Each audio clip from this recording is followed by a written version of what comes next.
Hello दोस्तों, कैसे हैं आप सब। आइए बिहार के कटिहार जिला की प्राणपुर विधानसभा सीट के बारे में चर्चा करते हैं। प्राणपुर विधानसभा सीट पर राजद और कांग्रेस के बीच प्रत्याशी को लेकर मतभेद सुलझने के बाद अब सवाल यह उठता है कि यहां लंबे अरसे बाद मुस्लिम प्रत्याशी को जीत मिल पाएगी। प्राणपुर में मुस्लिम आबादी की संख्या लगभग 45 से अधिक है। बावजूद इसके यहाँ सिर्फ एक बार ही मुस्लिम प्रत्याशी को जीत हासिल हुई है। प्राणपुर विधानसभा सीट पर साल 1980 में कांग्रेस के मोहम्मद शकूर को जीत मिली थी। प्राणपुर विधानसभा सीट पर पिछले 3 विधानसभा चुनाव में बीजेपी ने जीत हासिल की। 2015 के विधानसभा चुनाव में जब राजद, जदयू और कांग्रेस ने मिलकर चुनाव लड़े थे, ये तभी भी इस सीट पर बीजेपी ने 8000 से ज़्यादा वोटों से जीत दर्ज की।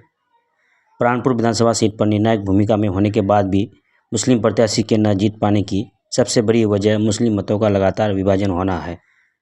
2025 में प्राणपुर विधानसभा से कितने मुस्लिम लड़ रहे हैं चुनाव। प्राणपुर विधानसभा सीट से इस बार राजद ने इशरत परवीन को टिकट दिया है। वह इस सीट पर पिछले चुनाव में तीसरे नंबर और उससे पहले 2 बार उपविजेता रही है। इस बार प्राणपुर विधानसभा सीट पर बहुत से मुस्लिम हैं, लेकिन 3 मुस्लिम उम्मीदवार प्रमुख दावेदार हैं।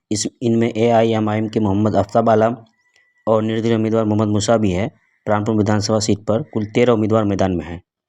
पिछली 3 चुनाव में से 2 में बीजेपी रहा कड़ी मुकाबला रहा। मुस्लिम मत विभाजन बड़ी वजह बनी। पिछले बिहार विधानसभा चुनाव में बीजेपी की निशा सिंह ने 89,974 वोट हासिल कर करीबी मुकाबले में कांग्रेस के तौकीर आलम को 2972 वोट से हराया था। तौकीर आलम को इस चुनाव में 77,000 वोट मिले थे, जबकि तीसरे स्थान पर रही निर्दलीय प्रत्याशी इशरत परवीन को 19,446 वोट हासिल हुए थे। 2015 के चुनाव में 8000 से ज़्यादा वोटों से जीती थी बीजेपी। प्राणपुर विधानसभा सीट पर साल 2015 में बीजेपी के विनीत कुमार सिंह को 47,924 वोट हासिल हुए थे।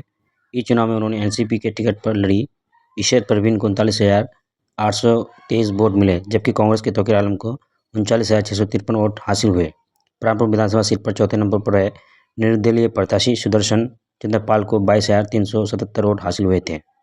2010 में 716 वोट से बीजेपी जीती थी। 2010 के बीजेपी प्रत्याशी विनोद कुमार सिंह ने यहां करीबी मुकाबले में एनसीपी की इशरत परवीन को 716 वोट से हराया था। बीजेपी प्रत्याशी को इस चुनाव में 43,660 वोट, जबकि इशरत परवीन को 42,944 वोट हासिल हुए थे। कांग्रेस के टिकट पर चुनाव लड़ रहे अब्दुल जलील को इस चुनाव में 13,925 वोट और निर्दलीय प्रत्याशी सुदर्शन पाल को 10,083 वोट हासिल हुए थे। 2025 में निशा सिंह बीजेपी से है, इशरत परवीन RJD से है और AIMIM से आफ्ताब पंजन है। इस बार कौन जीतेंगे, आप सब अपना राय जरूर दें। धन्यवाद।